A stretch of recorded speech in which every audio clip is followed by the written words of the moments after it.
hyperdrive now.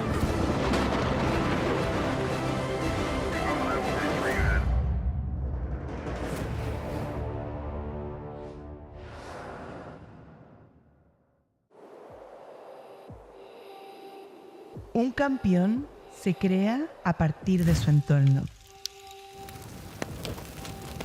Hay que extraer los elementos para el éxito.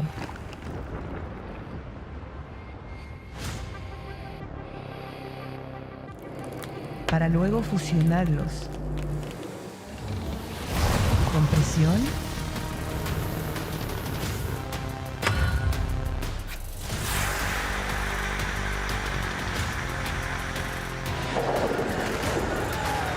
y fuego.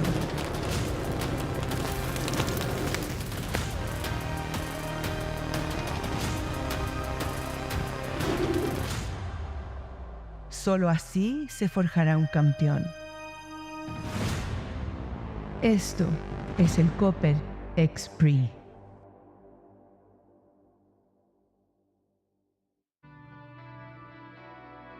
Hello and welcome to Extreme E, where we're in Antofagasta, Chile for the Copper X Prix, the final weekend of Season 3. I'm Andrew Coley. Jess Rogers remains here in commentary with me, but we are delighted to welcome back Jenny Gao.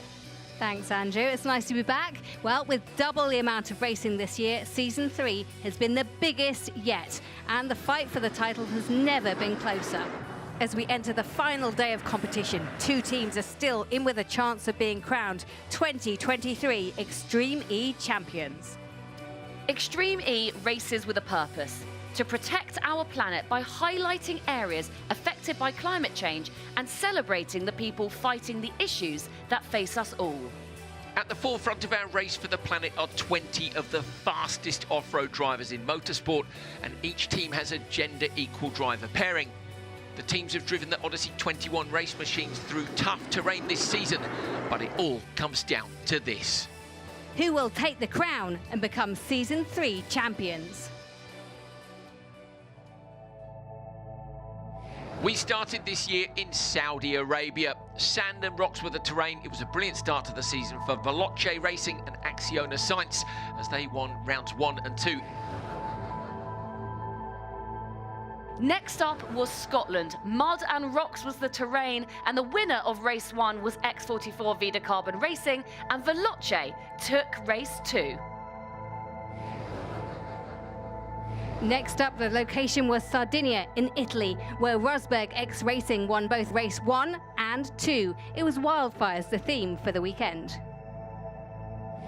We remained in Sardinia for the next double header. Dry earth and ruts, of course, a little bit more rutted with extra racing on it. Acciona Science taking race 1 and X44 Vida Carbon Racing race 2. This weekend, we are in South America, down in Chile. The terrain is rock and gravel, and well, it's going to be an absolutely stellar end to the season.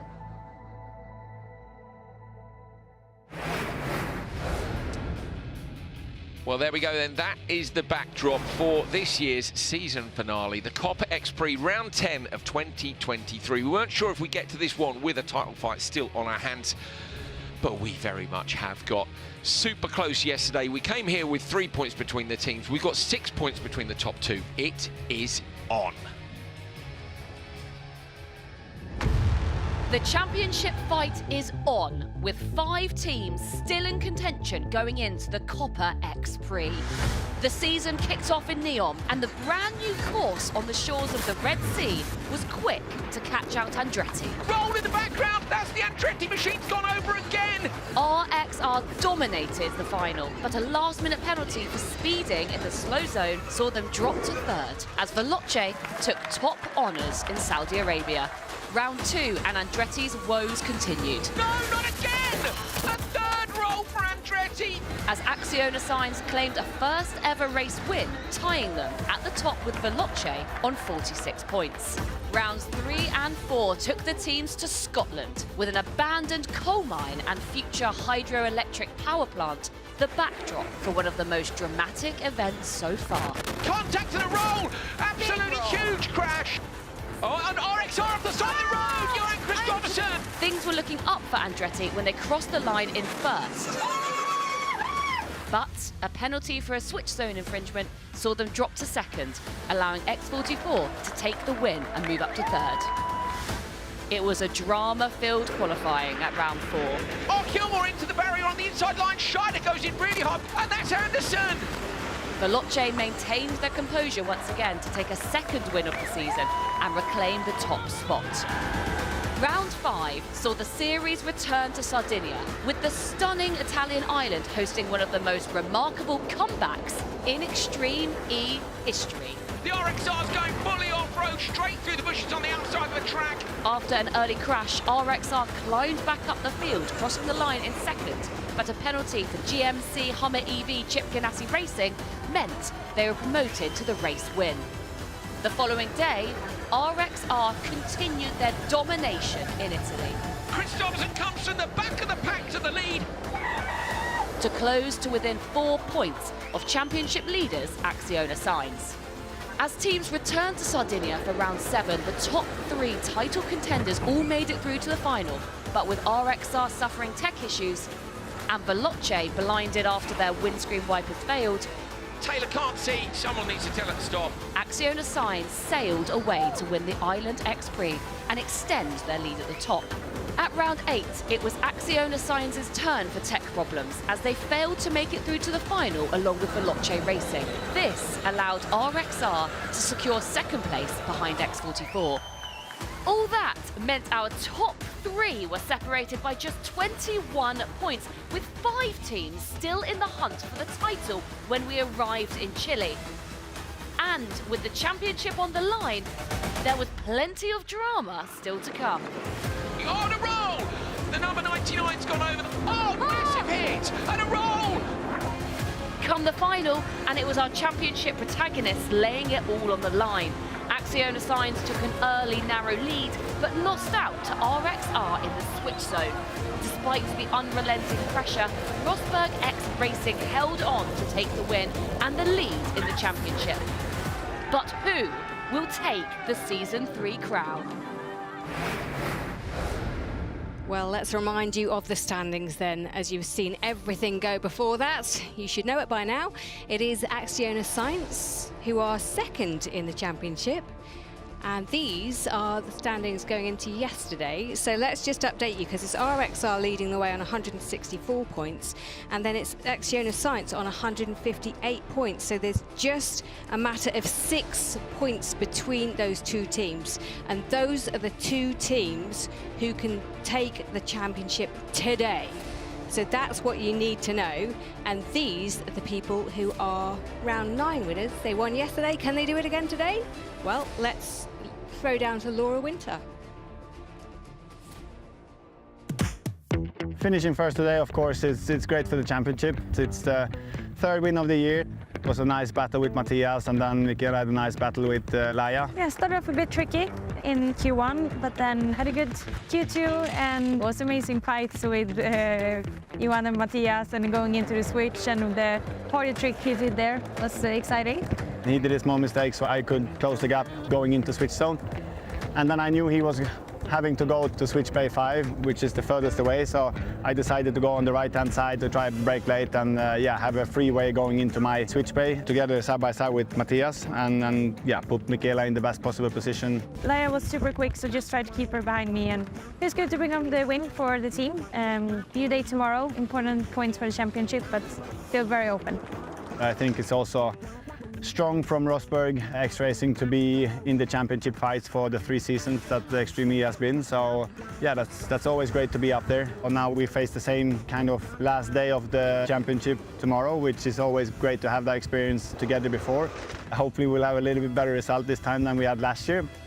The work in between the driver pair in Extreme E is super important, and me and Michaela lives only 60k apart from our hometown, so it's always nice to be able to sit at the same table and do all the preparations and also the debriefs after the races. We've been driving together for 2 seasons. We've been in this particular situation one time before, and he's a very chill person and always keeps calm. And whenever he sees that I'm starting to maybe wind up a bit, he's like, calm down, everything's good.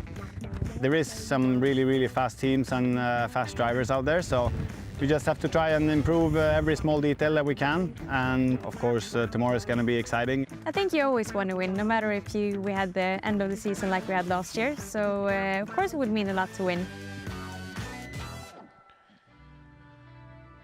Brilliant performances by RXR, continuing to be right at the sharp end of this series. Somebody who was new to the series this year but has made a brilliant impression already, is making a brilliant impression all over motorsport, which of course her family is very familiar with. Leah Block.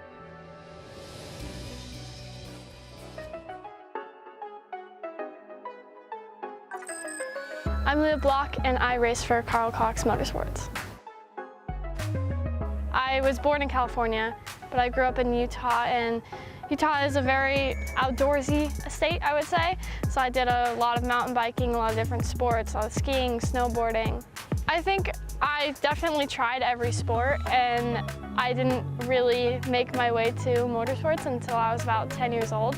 Growing up in my family, my dad was a big part of motorsports, and obviously I traveled around with him. So always being at either a racetrack or in the rally pits, like, I just grew up around it. My dad never pushed it on me. He only gave me the opportunity to go and try it. And after I was done trying everything else, I went to motorsports. I started in Lucas Off-Road Short Course Series, and then I made my way to karting. I've done lots of different types of racing and motorsports over these last couple of years, but I've been really focused on rally, and now coming to Extreme E. I've also done some circuit racing. I just really love it all. I got into Extreme E when I was in Miami with my dad, and we went and saw Timo, and he asked me, what did I think about it? And I was like, I don't know, I don't know much about it, but I just knew as my dad had been one of the first people to drive the Odyssey. But I think it looks like a pretty cool series. The cars look kind of like spaceships. A couple months later, Timo called me up and he was like, what do you think about being my teammate? And I was like, send over the details, let's do it. So that's why I'm here. And I'm really excited to be doing it because it's a really fun, different type of racing. I think Extreme E is just so unique because of the different tracks and the way that you can make your own lines, and then the aspect of switching drivers in the middle of a race and how off-road that it is. I think it's a really cool opportunity that it's 50-50 for females and males. Have the same amount of racing and the same amount of driving. So I think it's really cool, and it's something that race series aren't doing, and something we should see more of. To be honest, I don't really think of my age. I just think of myself as a driver, and I'm here competing against a lot of amazing drivers who have had so much more experience than me. I've raced a lot of different race series over the last couple of years, currently doing Nitro Rallycross as well as Extreme E, and I recently just won the Open Two-Wheel Drive Rally Championship in the US. Next season, I will be racing in the F1 Academy for Williams, so I have big goals. I would say to win a world championship is one of them, but I have a lot of years ahead of me, and I like to use every racing opportunity to make another step towards my end goal. Now, a team that's been doing exceptionally well this season is Acciona Signs, and Matthias Ekstrom has come into the fold in an absolute whirlwind. They've been doing an exceptional job. He's got 2 event wins to his name, 6 podiums, and of course they're sitting in 2nd place. And well, Laia Sands, she has transitioned from 2 wheels to 4, and what a coming of age season this has been for her. Absolutely exceptional. Yeah, Laia Sands has been very impressive. She continued to be impressive yesterday. This is a quick look back at her best bits. Not a best bit if you're Clara Anderson. Definitely not one of her best bits. It was a huge crash, Jenny, and actually that was the first of several. Yeah, it was a bad day for crashes.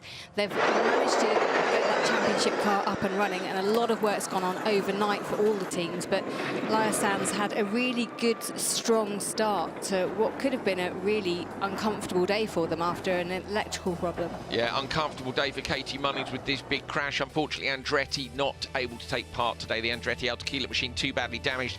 Jenny mentioned the championship car, so yeah, that went to Chip Ganassi Racing. App Cooper had to break the curfew overnight to fix the car, so that they, you know, three 3 big rolls yesterday.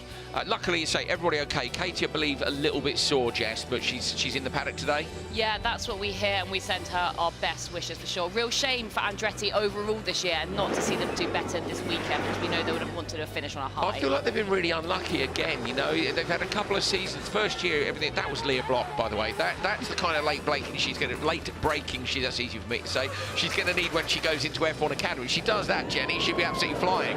Yeah, and it was so many good, really good fights out there yesterday. We saw some really hard but clean racing. And look, Johan doesn't get excited about much, but he was so excited about that. He messaged me last night and said he loves racing Matthias. Matthias messaged me as well saying about, did you like my trick coming into the switch zone, which we'll discuss when we see the switch zone for the first time. But yeah, he took a typical, I've read the regulations and there's no rule about this line in. So it's great, isn't it? Fraser McConnell had that brilliant race with Johan, but also how close the female drivers are now at the top. So we had Gutierrez, we had Sanson, Arlen Kotlinski within tenths of each other, racing to the flag yesterday, and it was a brilliant finish. One of my favourite finals we've ever had. Yeah, it was so close, and these are our championship leaders coming into them. You see how much they were pushing each other all the way, and this is the moment that Ekstrom decided to take that diversion, which, not against the rules, perfectly fine, and this was the moment that Laia Sanz had a dust storm whipped up in front of her,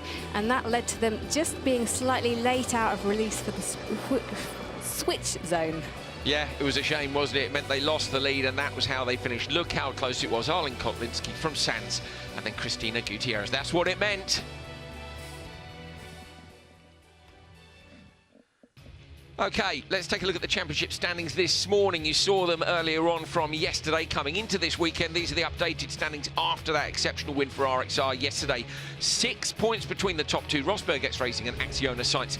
29 back to Veloce means they cannot win the championship. So it's a 2-horse fight today. Veloce Racing, GMC Hummer EV, Chip Ganassi Racing and X44 Vita Carbon Racing, in theory, could all take P3 in the standings. But I think really it's going to be a very close race for 4th between the latter of those two teams, and Veloce probably securing 3rd. But as we saw yesterday, anything can happen. So make sure you stay tuned today. Hopefully no more rolls, hopefully some more clean racing like we got in that final. Right, let's head down to the paddock. Yesterday we saw one of the best finals I think we've seen in Extreme E history, and it was an almighty battle between Acciona Science and Rosberg X Racing. We saw a change in leadership in the standings. Acciona Science now 6 points adrift with work to do today. Laia, how are you going to get this done? How are you going to get this title over the line?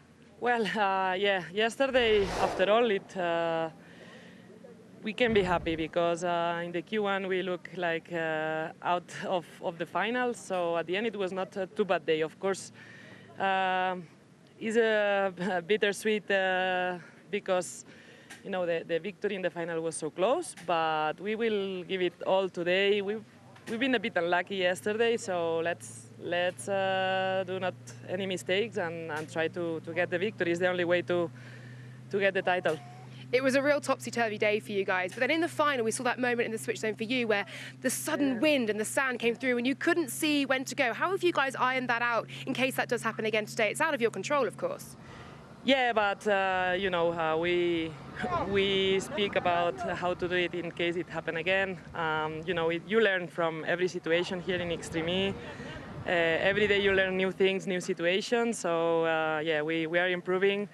It was a pity yesterday because it was just in the moment of I had to start and I couldn't see anything, so I was a bit late and there I lose the position, and it was a pity because I think we were very close to the first place. So 6 points is the gap. Matthias, what are your thoughts ahead of this championship finale day? No, it's not much else than any normal day. We have to go out and try and do a good qualifying 1, qualifying 2.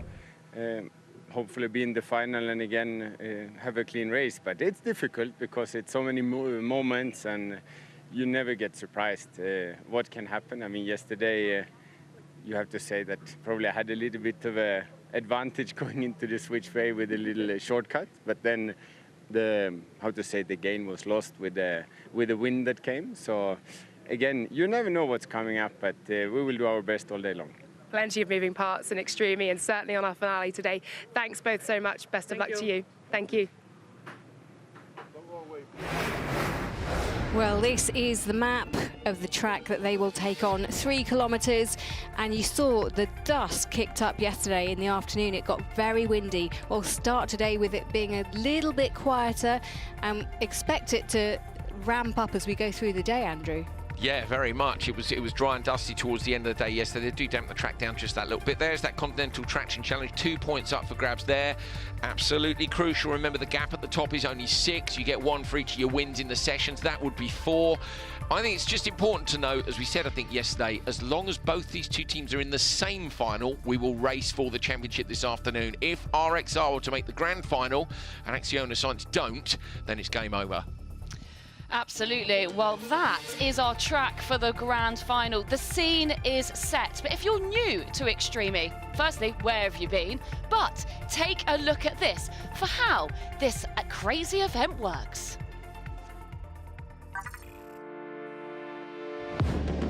Extreme E is a fully electric off-road racing championship consisting of 10 world-class teams made up of 1 male and 1 female driver.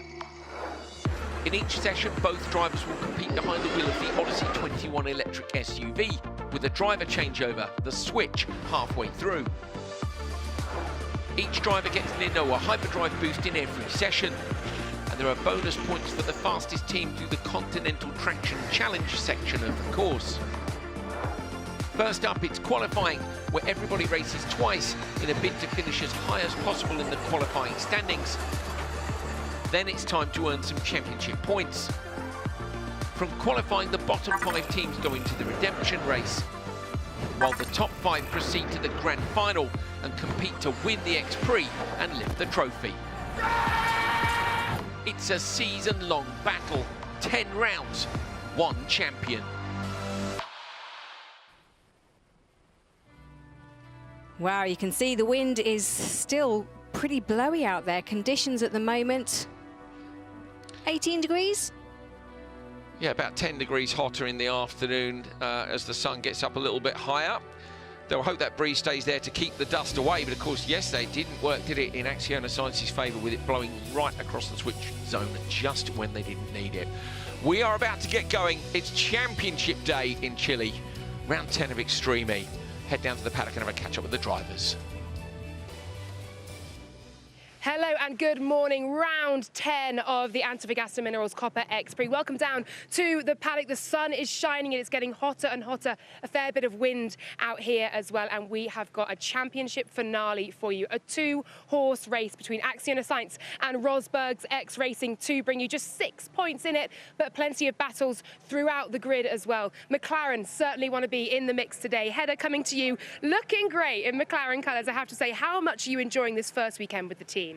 Yeah, it's been a great weekend with the team. Yesterday we went to the final, on the first day with McLaren and finished P4, which is good, and a good start. So I think today is going to be a good one. And Tanner, for you as well. I know it was a tricky day yesterday, certainly in how it started. Talk me through that incident that you had with Johan Kristoffersen and then how you managed to turn the day around for a 4th place in the final. I was quite aggressive in the first round. Our starts all year have been a struggle, so we end up having to push quite hard in the first couple turns. Never intended to obviously give him a puncture, but we were quite close. He had checked up to protect the inside line. Unfortunately, I was just right on top of him when that happened, and our tires got tangled, and I just got locked in his rear tire. I just stood on the brakes and unfortunately ripped his tire off, but somehow the championship gods also gave a problem to Sainz and made it an exciting finish. Then in the final, I paid Kristoffersen back and made sure I didn't tangle with him in the first corner when I had a bit of a line there. But what a great race it was. Unfortunately, we did watch from just behind the championship battle, but the series needs that. It's great for everybody. We're looking forward to pushing today. What are your learnings from yesterday to take into today to hopefully repeat, if not better, that result? I think, the track's been much rougher, so we have to make sure to have a good line and not be sideways into the holes and all of that. So, just have a good lines and take care of the speed, and yeah. We'll be watching you guys. I'm sure you'll be getting a fair bit sideways. Thank you very much, Heather. Thank you, Tanner. Best of luck to you guys. Here we go then. Our first race is coming up, round 10, our final day of the Extreme E season. This is Q1, Heat 1.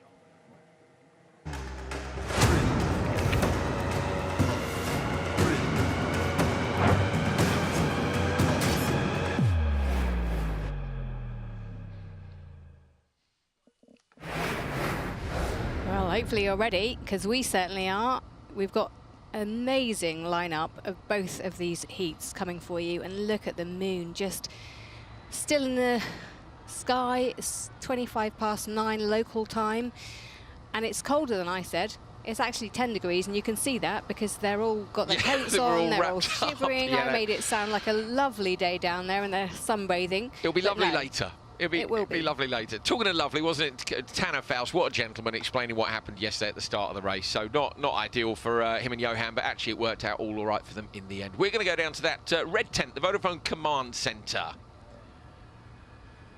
So good morning then to Cristina Gutierrez, X44's female driver. Cristina, good to see you. What do you know about track conditions? Obviously you haven't been out there yet in the cars today, but how does it look compared to yesterday? Yeah, it looks a little bit more wet. They put a lot of water due to the conditions in the final yesterday because it was very difficult with the dust. We saw the pictures today of the track and it looks very wet. So it will be very, very slippery out there.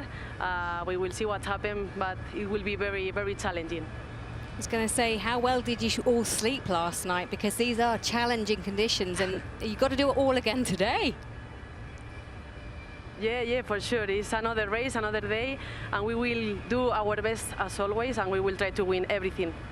You're in P5 in the standings at the minute. There's an outside chance you could get onto the podium there. Of course, you'll want to beat Chip Ganassi Racing and get yourself up into 4th. But I guess most of all, you guys you want to take a win, don't you? That would be the scenario today. You and Fraz go get the big trophy. Yeah, we should do everything. It's not only about us. The rest of the teams needs to not pass to the final, but we are trying to do our best, and we will do everything. And what's the boss said? What's the big man said? Lewis, has he got in touch with you? Has he given you any motivation and as you go into this final weekend? Yeah, he is all the time writing us, phoning us, and he will give us the best luck and the big huggies for everyone and all the Extreme E. Well, talking of multiple world champions, Cristina, obviously you worked with Sebastian Loeb for the previous couple of seasons, and this year working with Fraser McConnell. A different experience for you, I'm sure. Fraz is an amazing driver as well. Are you continuing to learn stuff from each other? For sure. Fraser is an amazing driver. He teaches me a lot of things about rallycross, nitrocross, and it's very, very interesting to learn about him because he's so fast and he thinks in another way, and sometimes he's make another lines. He's so nice. Oh, that's awesome. That's so cool to see you guys have got such a great relationship in the car. Cold there at the minute. I guess we're expecting it to get a bit warmer later on today, and the action's certainly going to hot up on track. So I guess we wish you guys the very best of luck and get out there and put on a good show for us. Final round of the year. Good luck. Thank you so much. Always a pleasure to talk to Cristina Gutierrez, isn't it? Like, all smiles. Love that relationship with Fraser McConnell. Very cool. Yeah, they're such an inspirational team. Just giving a lot of chances and opportunities to a lot of different people, and you can see Steph and George in the background doing a wonderful job. Right, we're going to take a look at what some of our teams need to do today to win this championship. So if Sainz make the finals, so must RXRs. That occurs both ways. Basically, the difference in points between the main final and the redemption race is so much that if either team makes one and the other one doesn't, the championship will go to them. So that's really important. They're going to want a good first qualifying session. Jess, they didn't have a good first qualifying session yesterday. No, absolutely not. And it's really important to win your qualifying session because it does give you a championship points. The rest of the points with qualification, it just adds up to your other heats to make sure you go through to the grand final. But if you win, you get a precious point. And we know how precious they are at this point when just 6 points is separating the team. So they're going to want to absolutely stamp their authority from the off here. Jenny, I think it's well worth pointing out that with the track, what Cristina said about being heavily watered, a new day for the Continental Traction Challenge, but if it continues like it did yesterday, there's every chance that the conditions there are going to change, and maybe it's going to be later in the day.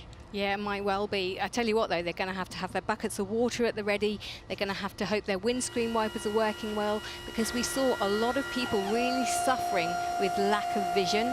So today, they'll want to see everything in front of them, and that's not easy. Certainly the lead driver out there has a lot of advantage because they haven't got all that dust and spray and muck launching up at them. just looking at Traction Challenge standings from yesterday, RXR won it in Q2.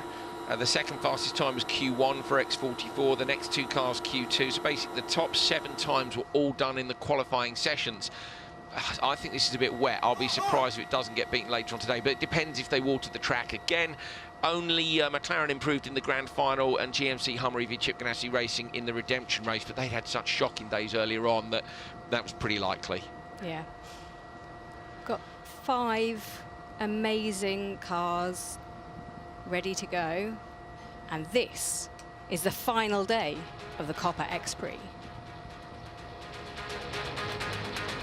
Attention all teams, this is race control. Stand by for the start of the Antofagasta Minerals Copper X Prix. Qualifying round 1, heat 1 is about to commence. Energize your systems and prepare to race. Right, prepare to race. One final day, 2023 Extreme E title up for grabs.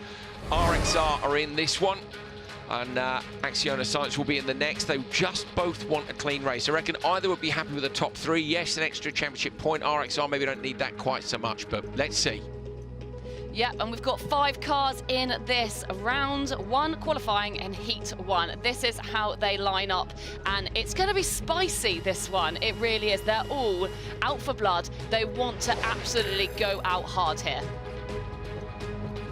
Okay, waiting for the start light then. It is all male drivers on board again. Fraser McConnell pulls the handbrake on. That's to load the car up. You can see he's looking across to the right. Wait for that white light to change, and then we're going to head on down towards turn 1.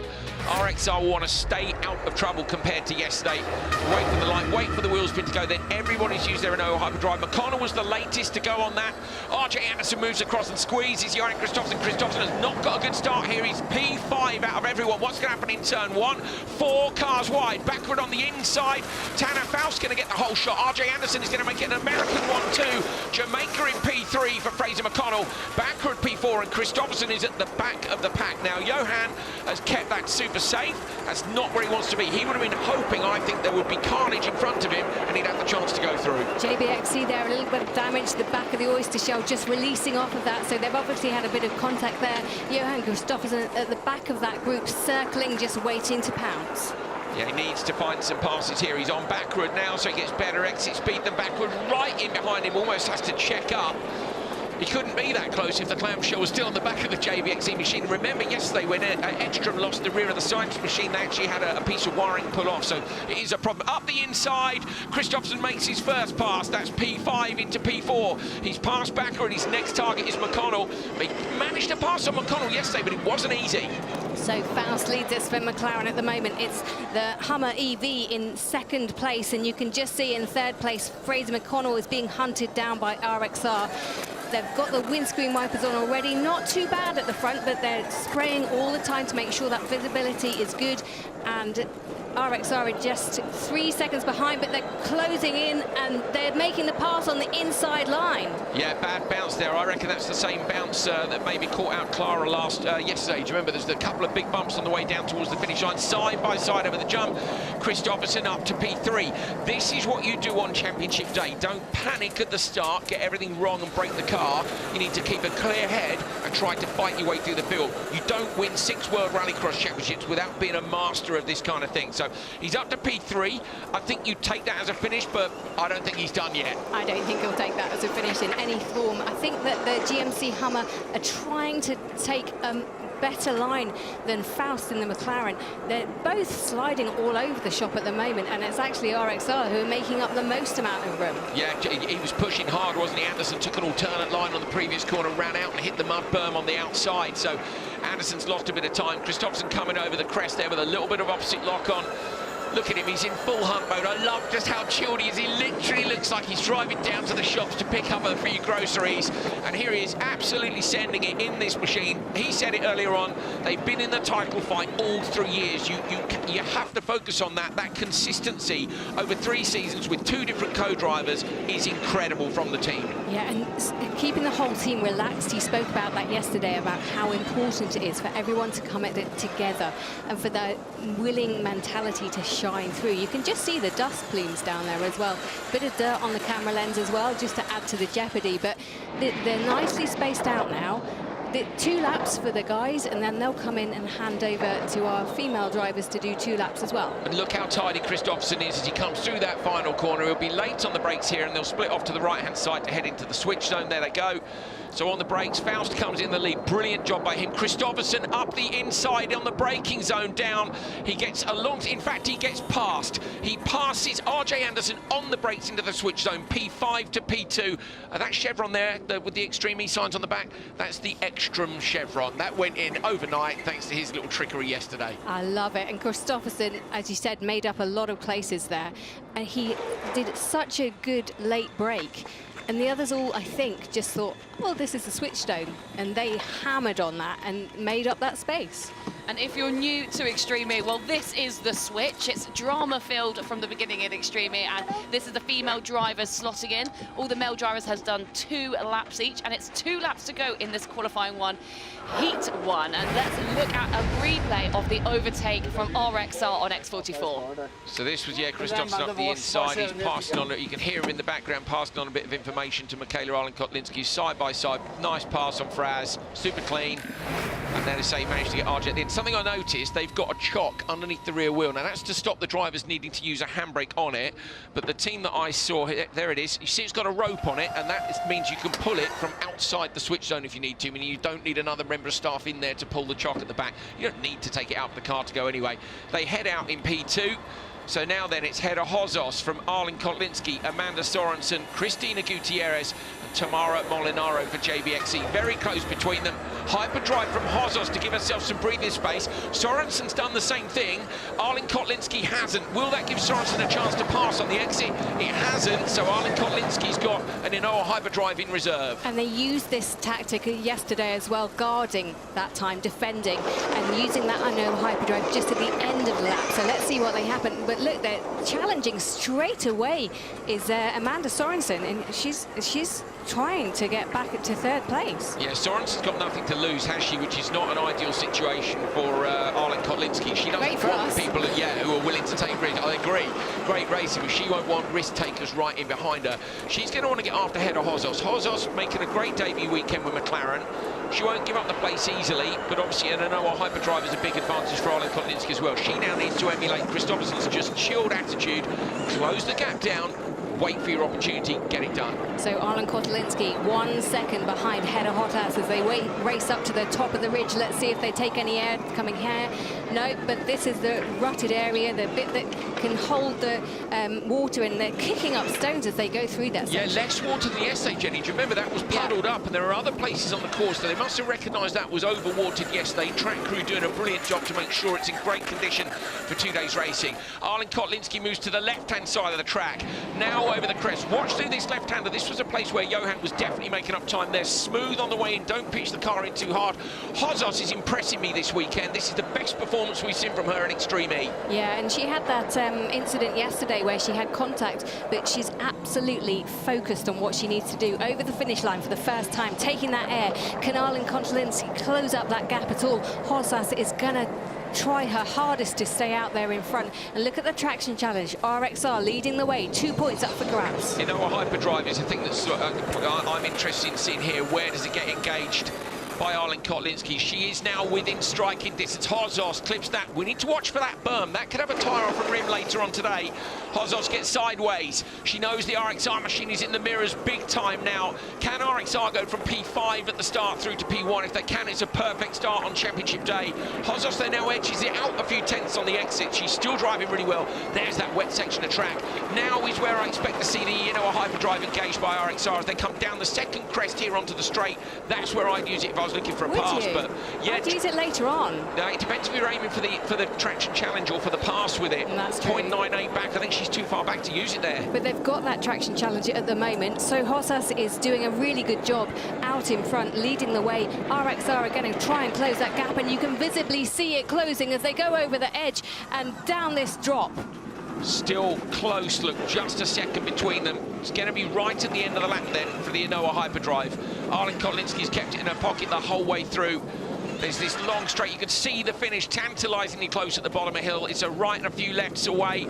Here it is in Oa hyperdrive now, so it's an extra 100 kilowatts of power only for 4 seconds. Will it be enough momentum to see Arlen Kotlinski make the pass? She closes down 0.4 of a second. Extra speed through the long left-hander. Hozos gets sideways, but Hozos is going to hold on for McLaren. That's a brilliant drive by the young Norwegian. She wins this race. P2 is going to be RXR, and that's an incredible fight back from P5 at the start. That's what champions do. Certainly is. What an amazing drive, both from Arlen Kotlinski, but this girl, Hedda Hozas, she kept the lead out there. Who would have thought she at the start of this would be driving for McLaren and keeping the lead, and that is a vital point. Absolutely, Jenny, and not only that, look at it, the smile on her face, because this is the time of year where teams are going, right, who's any good? Who's got it for next year? Which of the drive? She is quite good, but it's a step up. She's been good already, but to make that performance with the pressure of driving for such a big team, when you're only a stand-in person, new engineers, new teammate, I'm well impressed. Yeah, absolutely. I met her last year for the first time on site at one of these events, and she's such a lovely person to have around. Quite unassuming, and you know, it's been quite a lot of pressure for her to step into that McLaren. Everyone's been talking about it. You know, you're with McLaren this weekend. It's a big team, and you know, how many times has that been said to her? And today, she just, you know, she put money where her mouth was. Do you know what I mean? And she got on with it, and she's really proven that she can drive for that team. So here are the results of Heat 1, qualifying round 1. You can see JBXE with a bit of damage coming in 5th place. Then it was 4th for X44, and then 3rd for the Hummer EV team. Good recovery drive from them. RXR started 5th and ended 2nd, but 1st place goes to McLaren. Well done to them. A really good round and a good driving from both of them. Well, fantastic stuff. Tidily done. Beautiful backdrop. We're going to head down to the Vodafone Command Centre and we'll have a catch-up with Johan Kristoffersen, Arlen Kotlinski's teammate. Of course, they just got a P2. Great drive by them. Johan, what a great result for you guys. You know, P5 off the start, not what you were looking for, but I didn't think you'd panic, and you just picked them off one by one, and then a tidy move on the brakes into the switch zone, mate. P2 wasn't too bad after that start, was it? No, yeah, it was a difficult start spot, and yeah, I wasn't in a good position going into T1, so I just managed to, or just decided to play it safe, not to take any risks in Q1, and yeah, from there on it took a bit too long time before I got going and started to overtake some cars, so I ran out of time a little bit, but yeah, I mean, I managed to get the car to Michaela in P2. And yeah, Michaela also looks strong, but it is difficult to overtake, says the one that did 3. But yeah, we will try in Q2, hopefully a little bit better starting grid. And yeah, all in all, quite excited. Johan, it's lovely to see you and watch you race again. Just tell me, what are the conditions like today? How is it different from yesterday? Track was a little bit more watered this morning compared to yesterday, but yeah, they fixed a few bumps and stuff around the track. So yeah, super sector was fast, but yeah, in traffic I don't think that will be enough for the cars coming in the next heat. But yeah, we will see. We push on and focus on to have a good result today. Cars in one piece, and yeah, both me and Michaela, I'm sure is feeling comfortable after this run. So yeah, we keep pushing. Great start. Well done, Johan. Good luck for the rest of the day. And Laura is now with Hedda Hozas down in the paddock. What a drive from her. Let's see what she has to say. Well, I'm down here with a delighted Hedda Hozas and Tanner Faust as well, who came running over to congratulate her on what was a brilliant defensive drive. Come on, take us into the driver's seat. What was that like? Yeah, that was, I think, maybe the best drive I had this season. You know, it was so good. Tanner did a great start, and you had a clear sight, and just, you know, was close to Michaela, but I kept it cool and nice. So yeah, it was a very good feeling. Yeah. Yeah, brilliant. Even when she had the hyperdrive at the end as well, you still had it covered.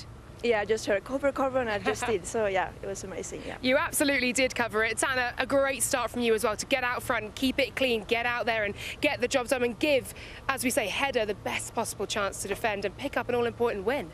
Yeah, really important. We did draw the 3rd starting position, which historically here has been the quickest, but starts have not been our strong point. all year really, but especially here. So to come back with a clean windscreen and not a lot of drama, give the car to Hedda in first and have her do an amazing run against, I mean, Michaela extremely aggressive behind her with the hyperdrive. That was a really tough defend, so it was a real nice job. I love it. A clean windscreen and not a lot of drama. That's pretty much what we hope for from racing. Hedda, you'll be taking the start now, obviously, for the next race. Just talk me through your thoughts on that one after having seen what Tanner did earlier on. Yeah, hopefully we get a good starting position, and then we, just do it from there, take it from there, yeah. Great stuff. Well done, and good luck for the next one. Thanks, guys. Thank you. Amazing performance by Hedda Hozos. Tanner Fowles fully in support there as well. It's such a better start to their day than yesterday. Brilliant. Let's hope they can keep that up for the rest of today. Might see them in the final again.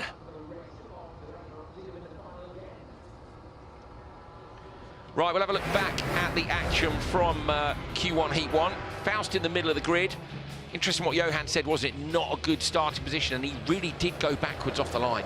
Yeah, you could see him struggling with traction. He got squeezed out, and then he just, I think, thought, let's hang back. I'm not going to get caught up in this. 4 people going around that first corner together, quite enough. And then he just thought, okay, I'll pick them off one by one, as you say. But McLaren had a great start, and they were the ones that led out. Absolutely. It was interesting talking to Johan, wasn't it? Play it safe. You can't panic. If you panic on championship weekend and start making mistakes, that's an absolute nightmare. So I think it was a great job. Passed. I would suggest there's a problem with the JBXC machine. Backroom and Molinaro are both quicker than 24 seconds off the pace. So yeah, they had got that damage, didn't they? So whatever happened, contact maybe off the start, but it was a physical race once again. And if you come into this championship, expect it to be touching wheels, touching doors, argy-bargy all the way, and that's what we love. I like touching, Jenny. Banging is the word. It's smashing doors, isn't it? Ripping bodywork off. That gives people more of an insight into our character than it does. It does, yeah. Jenny comes from the lovely world of Formula One, and I come from the filthy, dirty world of off-road motorsport. But we have a lot of fun together, don't we? And with Jess and Laura as well. So it's been a good season so far. One more day. Look at Faust locked up, and that by Kristoffersson. To judge the braking like that on your first time on that braking zone, remember they only go in the switch zone once, Jess, that was impressive.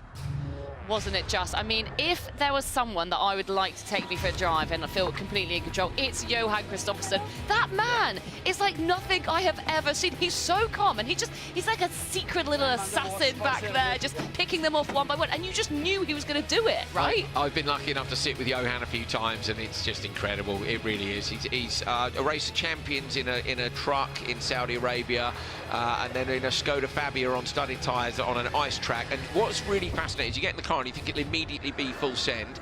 The first lap is feel, and the second lap, bang, instantly to the limit, but not over it. Like his judgment of grip. Obviously, you can't do that in a race. That's with me doing a recce in a non-competitive situation, but they know where that limit is and they switch it on. That braking zone in, incredible. And you're just showing off as well, aren't you? Oh, mate, I'm very lucky. Ice driving, all of it. I've had some incredible passenger rides over the years. Who scared you the most?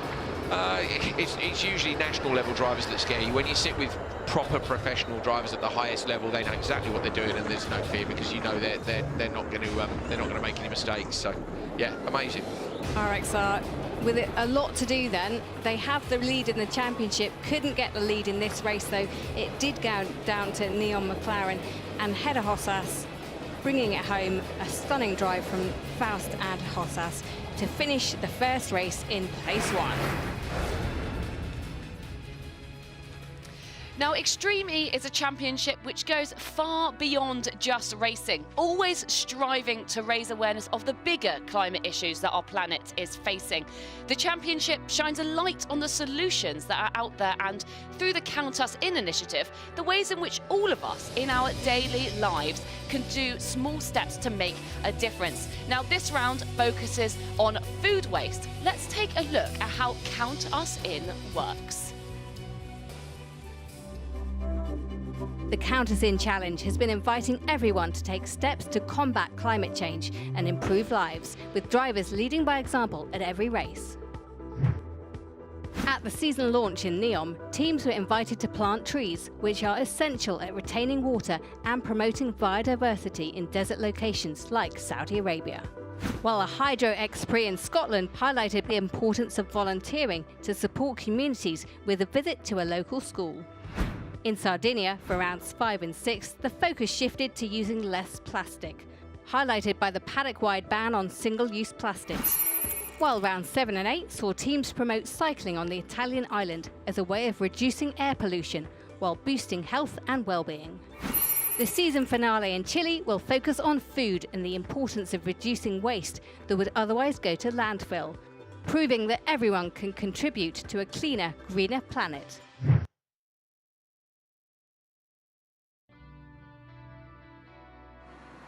Well, I'm here at the back of the paddock, very glad that James Taylor, Chief Championship Officer, has joined me. We're in front of the Enoa hydrogen fuel cell. Now, this is partly fueling our paddock here with totally green, clean energy. You can hear it whirring away in the background, James. We've got one eye on the championship decider here in round 10, but of course, with Extreme E, we have one eye on the future as well. That is Extreme H. What can you tell us about where we're at with that? Well, Laura, I'm delighted to say that the programme is on track. We've had a couple of weeks of really successful testing just outside Paris. So the car ran and hit all the KPIs that we hoped it would.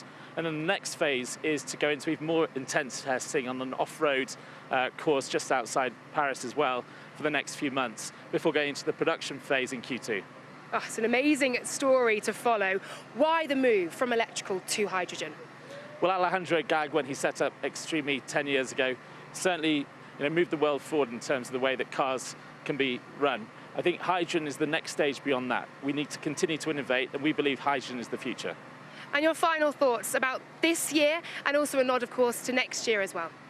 Well, again, we've seen the female drivers continue to excel. That's what I've been most proud about from this year, just how close they are to the male driver, and in some instances, even outperforming them. Yeah, it's been amazing to see, hasn't it? James, thank you so much, and all the very best with round 10, and of course, Extreme H and all that's to come. Thank you. Thanks, Laura. Fascinating and exciting, I'll say that. Let's go back down to the pits, and Laura is working her magic as ever. And we wish you the best, Katie Munnings, because you had a bad day yesterday. Hope you're feeling better today.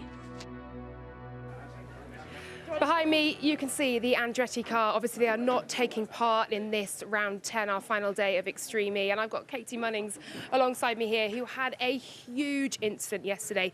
Katie, firstly, I'm so glad to see you standing here and back on site, but how are you feeling?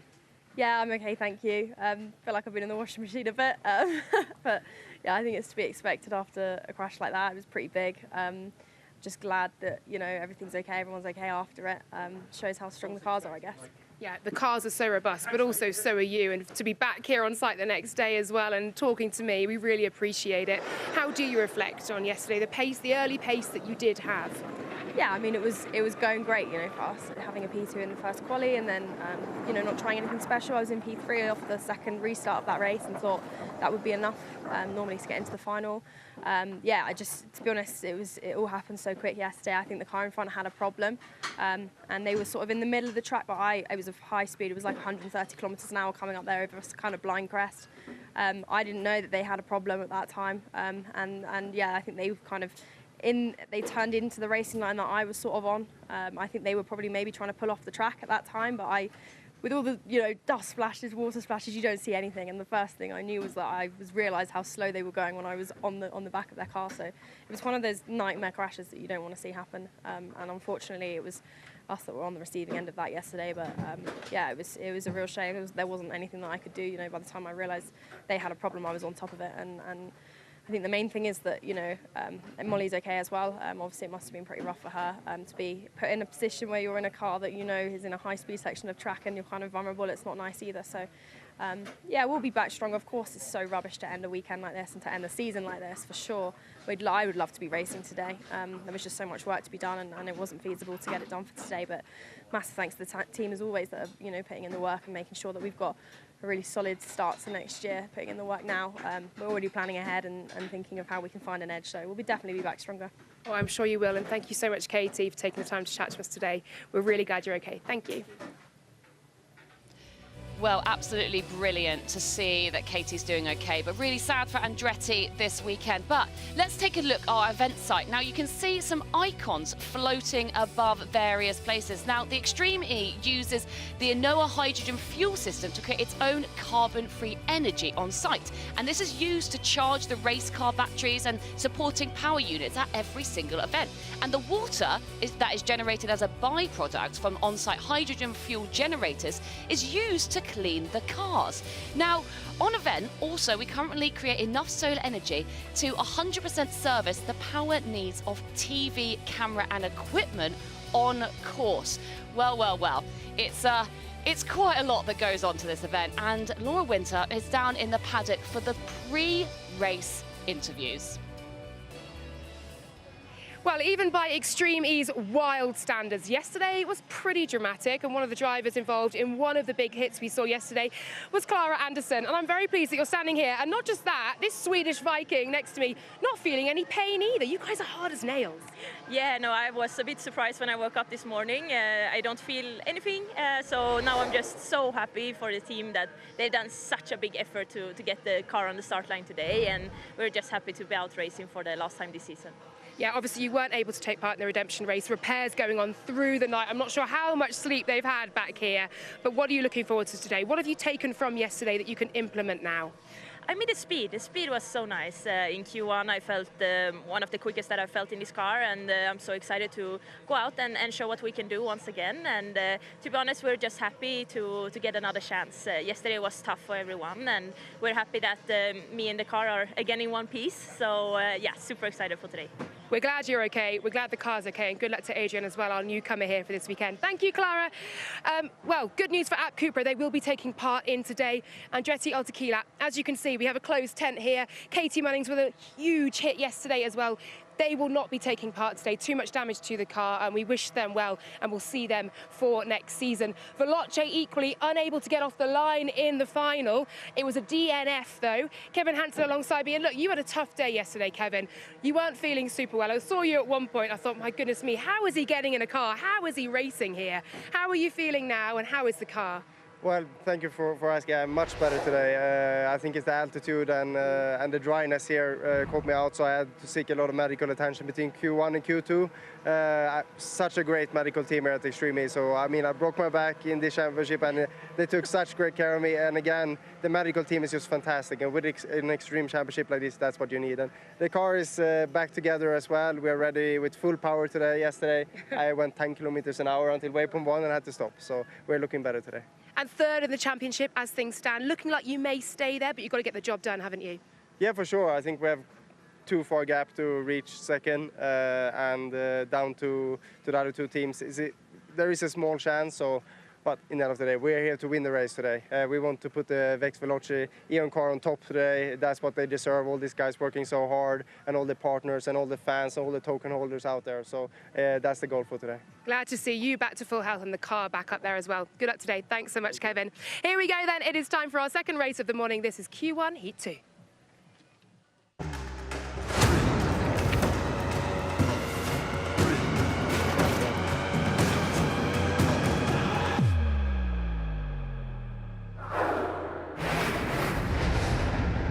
About time we went racing again. Pressure on for Acciona Science. They need to get a good result. We just caught up with Kevin Hansen from Veloce, and we're now going to head down to the command centre to be able to have a catch up with his teammate Molly Taylor. So keen to hear her side of the story as well. Good morning, Molly. Good to see you. Yesterday started so well. You guys taking a win in Q1, and then obviously Kevin not feeling well, and I imagine you must be a bit sore as well from the impact with Katie. How are you, first of all, and how's things from your point of view about today? Thank you. Morning, guys. Great to have you back, Jenny, as well. I mean, physically, I feel fine. The impact wasn't did a lot of damage to our car, but where I was sitting, it didn't feel too bad. But glad Katie's doing okay, and yeah, as you said, the day started off so well. Everything was looking so good, and then yeah, sometimes that's motorsport. So very heartbreaking from us from the championship perspective, but on the good side, we know we have the pace, and now we don't have the pressure of the championship today. We're just going to go out, maximum attack, and have fun. I was going to say, you must be wanting to go out there and have fun. How hard did the team have to work to get that car back? Because I know a lot of the teams were working through the night. Yeah, I mean, the team did a fantastic job, and the amount of work they had to do in a short window to get us out to the final was really impressive. And they had everything fixed. The car was fine. It was just a software issue. So in terms of what the Veloce boys and girls did, like they had everything from their side 100% for that final. So very, very impressive job, and a huge credit to them. We all put everything out there. Now, Molly, it's championship day today. I know you guys are disappointed not to be in that fight, but of course you were the season 1 champion with Johan. Just a quick word for us on the pressure of that situation from your experience 2 years ago. You know, the Acciona Science behind you, and also the RXR squad. Yeah, I mean, the pressure's intense in any quali, any final, any race that you line up in Extreme E. It's always, the pressure's always on, but for sure it ramps up a bit today, and it's even more important at that point to, you know, not get caught up in that and just execute. So, you know, there's a lot of experienced people on the grid, and everyone will be trying to do that. All right, wishing you the best for the rest of the day. Get out there and, yeah, have it. Thanks, guys. Great stuff, fantastic. Love talking to drivers. Aren't we lucky to have that kind of access? Okay, Acciona Science in that title fight with RXR. We know RXR had a great run in the first race, P5 to P2. P2 is certainly a brilliant result from either session. 2 of those and you're going through. They must make the final if RXR do, particularly because RXR have a 6-point championship lead. So even if Acciona Science, you know, took the traction challenge, that it's not enough to close that gap down if they're in the redemption race. So that's what they need to do. 1 race in Q1, 1 race in Q2. I really want it to go right down to the line. We're going to find out soon enough.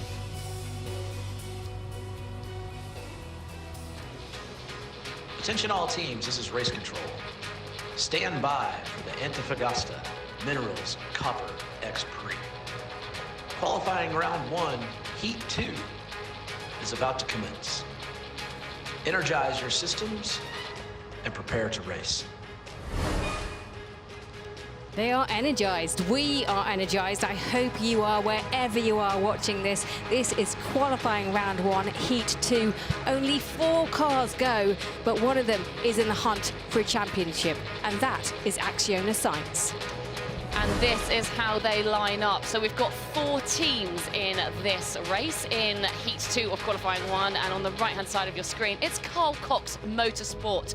And then they're on the outside lane. And then we've got Mattis Ekstrom and Laya Sands in lane 2. And then we've got Veloce Racing in lane 4 and Apt Cupra on the inside in lane 5. It's all male drivers going first, and they'll be handing over to their female counterparts, who've just been getting faster and faster since Extreme E began. Carlos Sainz with a quick glance across the room. The main title rivals not in this race, of course, but they had P2. Ekstrom knows, as does Laya Sands, they need a better result than they had yesterday in their first qualifying session when they were a DNF. They have the advantage of there being 1 less car. You can see Ekstrom has space over to his left-hand side, where his old sparring partner from DTM days, Timo Scheider, is in that Carl Cox Motorsport machine. You know, a hyperdrive is almost certain to see those from all these drivers off the line. Kevin Hansen and Tom Bate is out there as well. So off the line then, what kind of a start can Ekstrom get? He's got a banger. So Ekstrom was in the same grid slot as RXR. RXR had a shocking start, and Ekstrom's got a brilliant one. Scheider just to his outside. Ekstrom with a clean and easy hole shot into the lead. Really nicely done. Scheider close in behind. Timo will know that this is championship day. I don't think he'd do anything silly. I don't think anybody wants to. Molly hinted, didn't she? You don't want to get involved in the championship fight. We want to see it go right down to the line. That is a perfect start by Acciona Science's Mattias Ekstrom. Absolutely ideal, as you say. Look at Hansen, he's all over the back of the Apt Cupra car. Adrian Tombe coming into it. He's got a very famous father, drives for F1, but he's carrying on the motorsport. And look at that, down the inside for Veloce, and they've taken Adrian. Is he able to come back and switch back? No, it's gone. So he's in P4, and up to P3 is Hansen. Yeah, nicely done by Kevin Hansen. I've been impressed, to be honest, by Adrian Tombe. For a driver to come in with no off-road experience, is unusual in this series. You know, I think the first year people are like, oh, let's pick circuit races, and it didn't take them long to realise that actually that might not be the way to go. They're now tending to go for rally cross, Dakar drivers, or now Kevin Hansen trying to make a move here on Timo Scheider. So he continues to apply the pressure in the Veloce machine. Look at the line he takes, coming in high and low on the exit to give himself extra exit speed, closing the gap down on Timo Scheider. Looks towards the inside line, big jump. There are ruts in that landing zone. It's a wet braking zone, so look at the rotation on the car through the long left-hander. And Kevin is right there, bouncing through those big bumps. That's risky. And into the Continental Traction Challenge as well. He took all that speed, so really bearing down now on Scheider. Can he get through over the start-finish? And yes, he just didn't have enough energy. Is he going to go on the inside as he go to the left? He's trying, and he's going to force. Oh my goodness me, it's so close. They're battling so hard, but actually Carl Cox have managed to stay in second place. Yeah, brilliant by Scheider there. Hansen was up the inside, wasn't he? And then Scheider got back alongside him, and door handling right the way out to the edge of the track. Door handling. Yeah, Kevin Hansen is really going for it here. Now up the inside again. This time, this is a bullish one. Whoa. Does he clip the flag on the inside? If the flag stays up, it doesn't matter. Looks like he has, so Kevin Hansen gets the pass on Scheider. Scheider won't like that, and he'll want to get back at him as quickly as he can. He's now looking to the inside line. Scheider over the crest. Oh, that was risky. That's where Anderson went over yesterday. Almost a mid-air pass. Scheider holds on to it. Incredible stuff, but that's given the gap now to Kevin Hansen. Wow! Who needs the back of a car anyway? That's dispensable, isn't it? But that was heavy stuff from Scheider. He kept it in. Let's have a look again. They're going down this bump, and as they go down, you can see they're just skirting around each other, and that could have been disastrous, but somehow Scheider managed to just keep it together. Go on, Timo. Timo's battered and bruised from a bike accident last week, got knocked off his pedal bike out training in Miami, and you would not want to land sideways like that with the bruising that guy's carrying at the minute. So go on, Timo. But out front, Matthias Ekström with a 1.71 second lead over Kevin Hansen. Kevin, remember, he's just gone up by a tenth of a second. Ekström looks down at the wheel. So as a glance down the wheel, he doesn't have an Innoa hyperdrive left, so he's not looking to engage the button. Just a quick check of a setting, maybe. And now coming into the switch zone. So finding the pit button. Yeah, looking for the pit button. Who's going to carry as much speed as we saw in the first heat? I don't think anyone nailed it like RXR did last time out, but let's have another replay. That was the attempted pass of the season, like mid-air into the door. Incredible. If that Veloce car hadn't have been there, do you think he would have had more of a chance of flipping it? Kind of almost kept him centred. He didn't ride the bank on the inside as high as RJ did yesterday, did he? So yeah. that was a difference. See, everybody's using a chock on the rear wheels now. Sensible. Yeah. In goes that insert, Jess. Absolutely. Well, Laia Sanz, she's been put into a great position here, hasn't she? It's going definitely the way that Acciona Sainz will have wanted. Ekström, pretty calm out front there, just got the job done. Boss, Carlos Sainz, is going to be feeling pretty happy. Molly Taylor, she's a joy to talk to, isn't she? She's taking the reins from Hansen, and yeah, she'll be very happy with that second place for now. Molly will go for this, I reckon. They won't risk ruining Acciona Sainz's day, I'm sure of that. But if there's a clean pass to be made, Molly will try. Season 1 champion with Johan Kristoffersson and RXR. So the gap was 1.1 seconds between Ekström and Hansen when they came into the switch. Now it's Sanz out there and Taylor, and we'll see how that gap grows or shrinks as we go on. But Carl Cox is just behind him as well with Leah Block. One more look at this. So on the inside, look, just a tiny bit of contact. Runs up the bank, but not as far as Anderson did. I mean, it lands okay. It didn't go over, luckily. It was coming down, wasn't it? The left-hand side of the car was coming down. Interestingly, nobody's using the Innoa hyperdrive on the exit this time. We saw last time it wasn't enough to make a pass, so don't waste it. See if you can get after those extra 2 championship points. Yeah, Laia Sanz may even be told you will go after them. In the first race, Kristoffersson was quickest in that third sector. It looks like Scheider might have gone quickest in there now, so we don't know who leads the Continental Traction Challenge today. Remember, each day there's a separate one.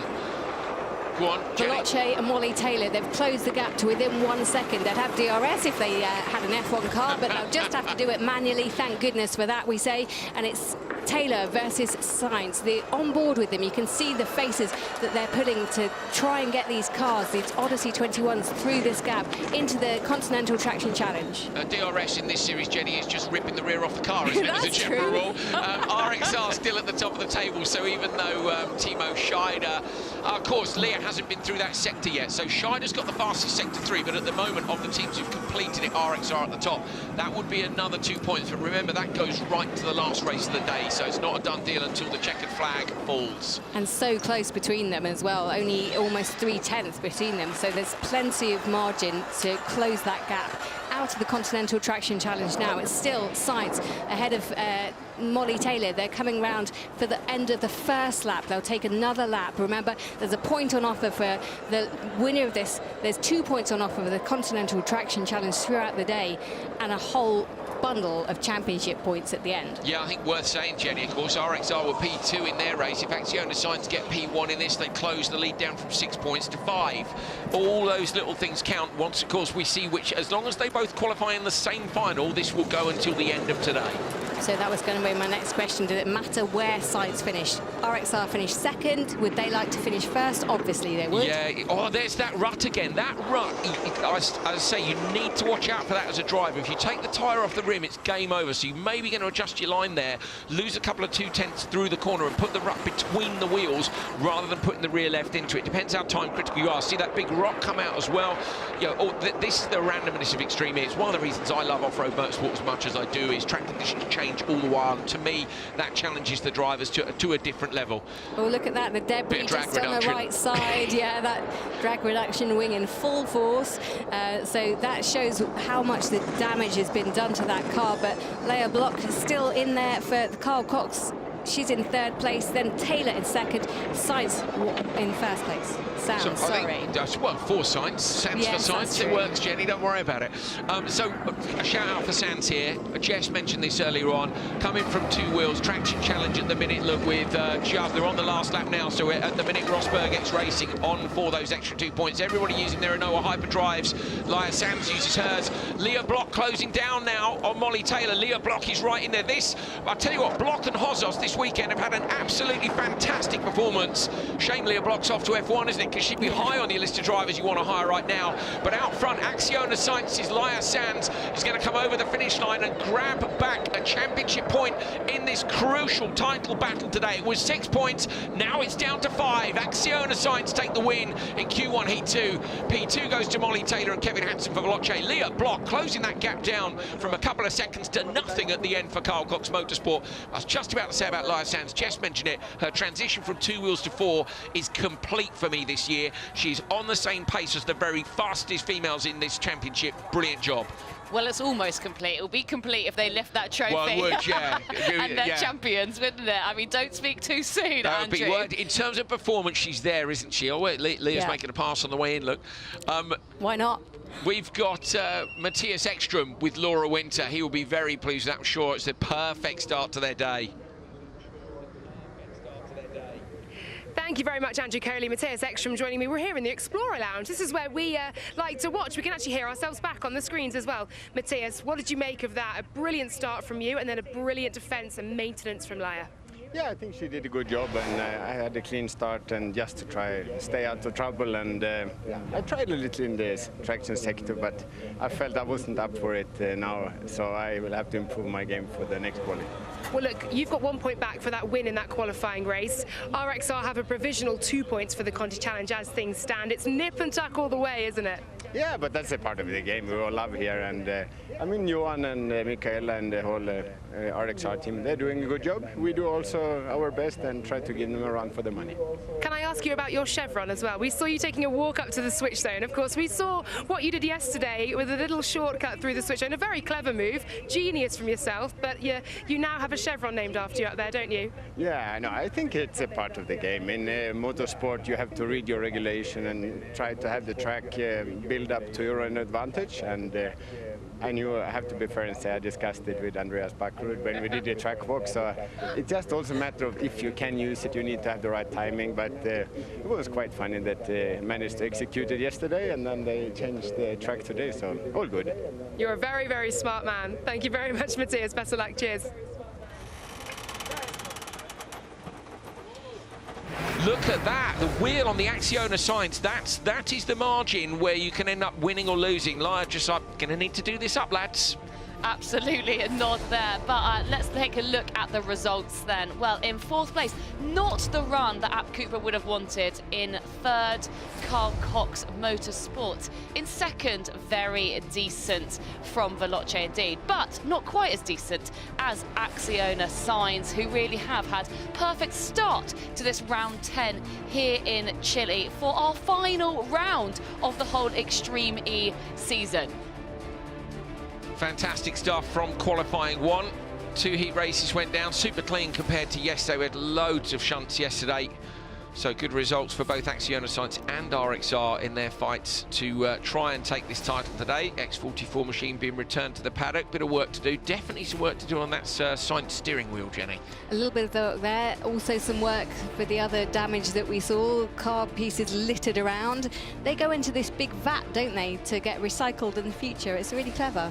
Yeah, great stuff from all these teams and from the series. What a good Q1. Teeing ourselves up for a hell of a finale. Right, this was the previous race, obviously Q1 race 2.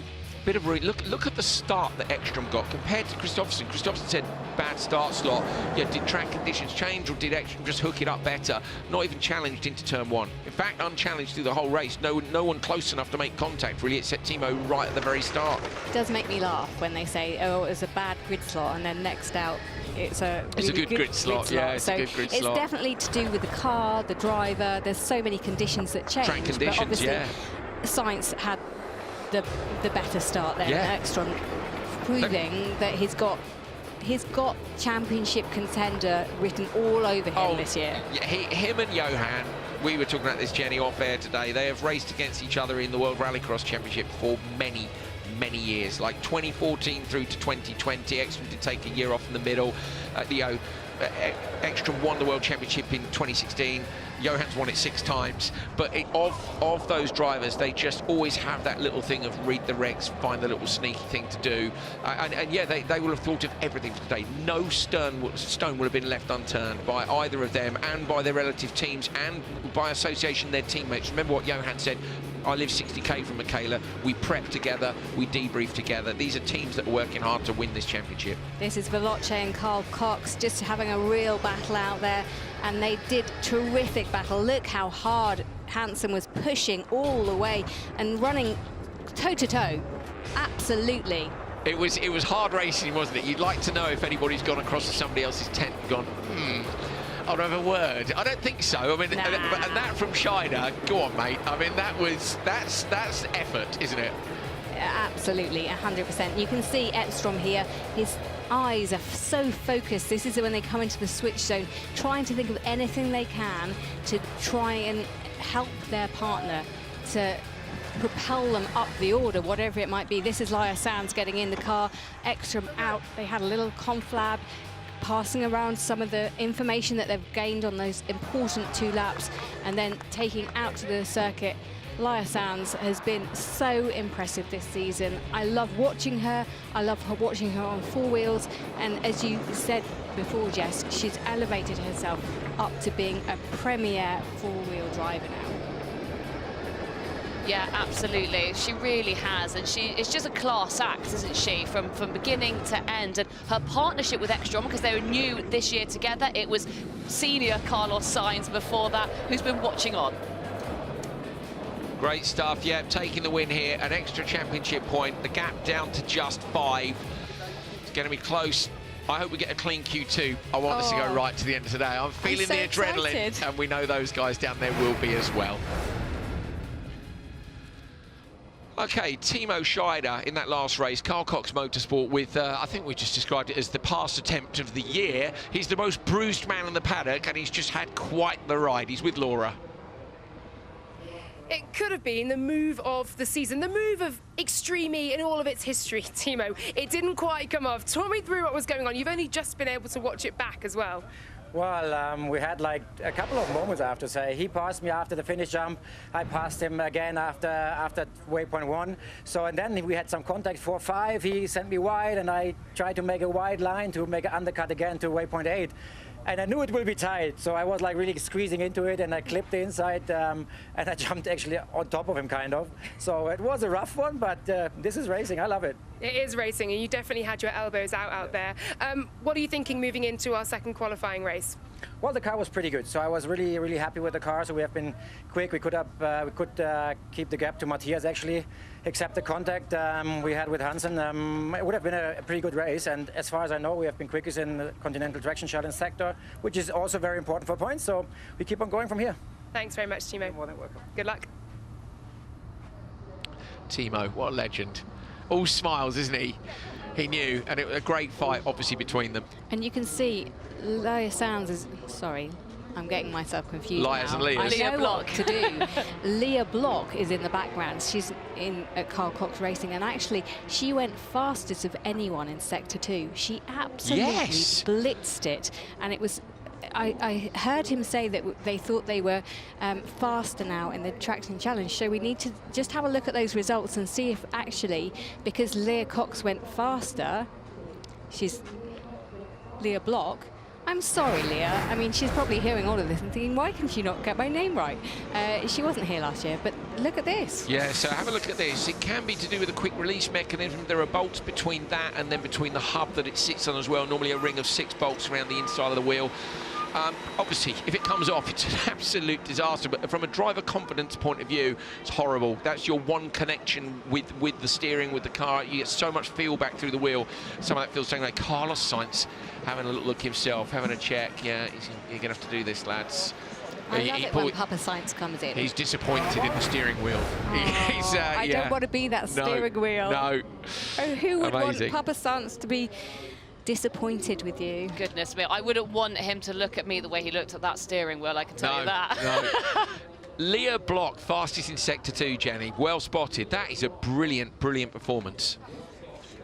Well, we're going to have a look at the ladder then, how things are shaping up in this round 10. And we are not on Mars, we're in Chile. But this is how it looks then. Qualifying 1, Heat 1, we got McLaren at the top with a mighty 10 points. Then Heat 2, of course, Axel Sainz took the top spot there, 10 points. And importantly, 1 championship point. But going over to qualifying. Yeah, can we point out, look at Q2, RXR and Acciona Sainz are in the same race. So 1 point could go either way there.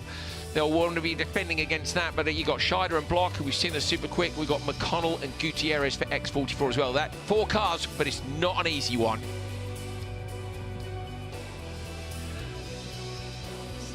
Let's have a look at the top 10 overtakes then. Something for you to get excited about, Andrew Coley. I mean, you love an overtake. I do, indeed. Here's Even our if it's thoughts you. on what the top 10 were.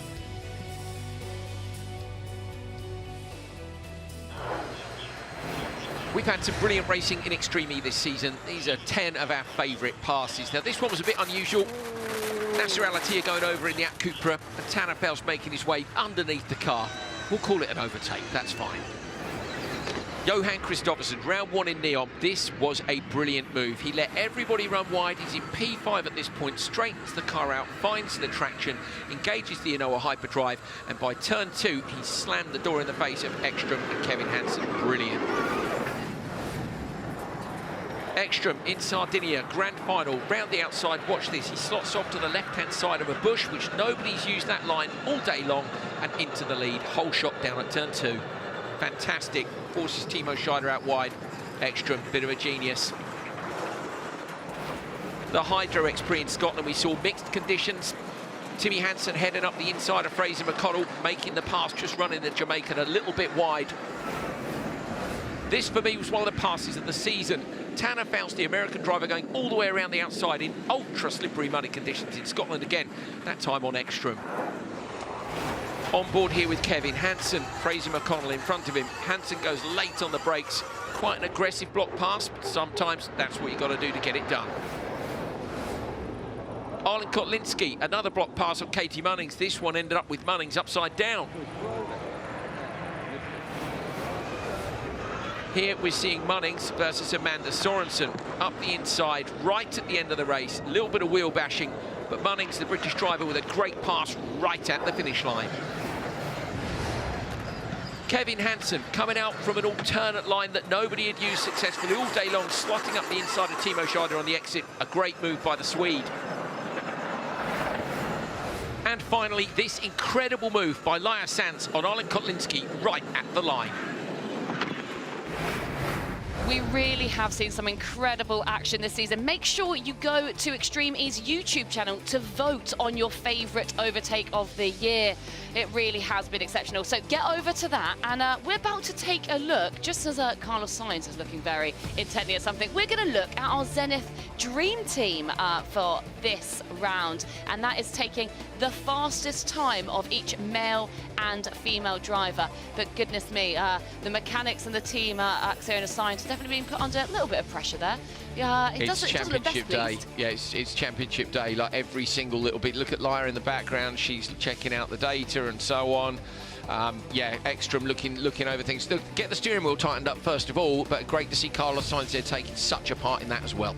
Yeah, and this is that dream team we were talking about. So it's the fastest time from either whichever male and female driver, and it's Tanner Faust from McLaren with a 1:42.02, and then Michaela Arlen Kotlinski, and they actually came in second, but she got the fastest time. So that would be your fastest team from today, and they've been pretty special. I find that really interesting when they break down the individual drivers and put the best male and the best female at the time together, and you can actually see the progression, the development, how they're learning from each other, the data that they take on board and the feedback and all of those things that it takes to be a good driver and elevated to a great driver. And there's so much that you can actually put in. It's not just going fast, is it? Absolutely not. No, it's all the prep that goes into things, looking at lines and conditions and previous races, other people's onboards, your onboards, pedal positions through corners. Yeah, they are pouring over that data the entire time. The gaps come down between the male and female drivers. For me, also, the gap across the female drivers has come down. It is so competitive now. Talking about the dream team, but it is about that partnership within the teams, which is so important, isn't it? It's like who can make the best team on and off the track to make sure they're getting championship wins, because it's about that relationship, it's about the energy. And let's have a look at the onboard from the start in the Sainz car.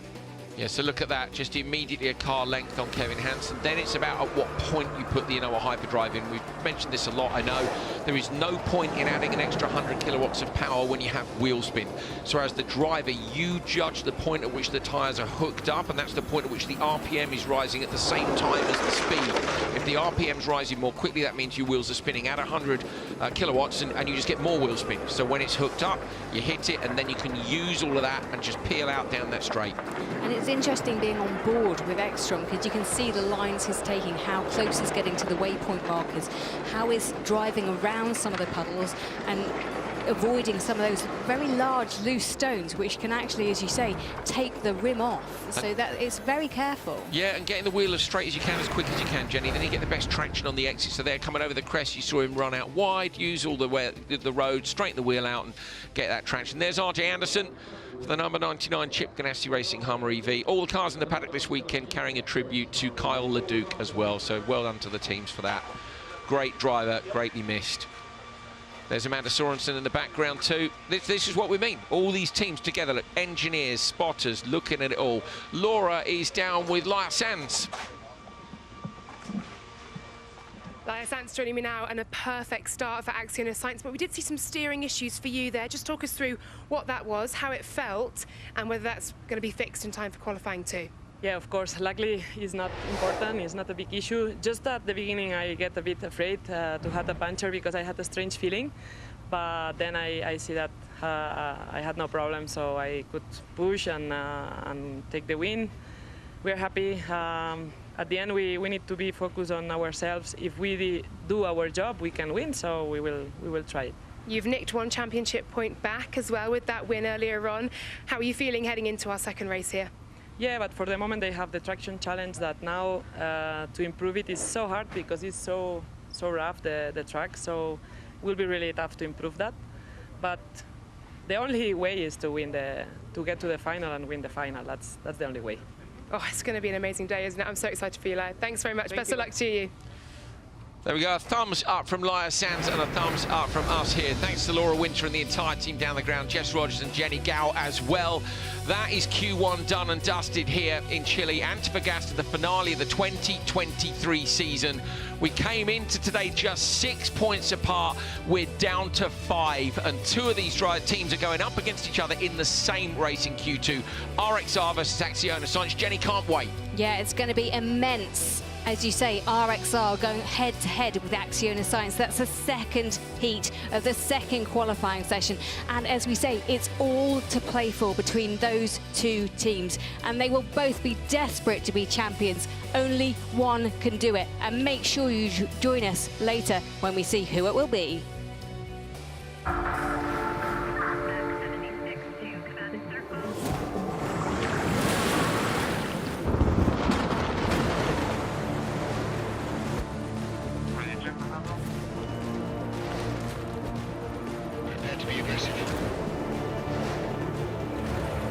Hyperdrive now.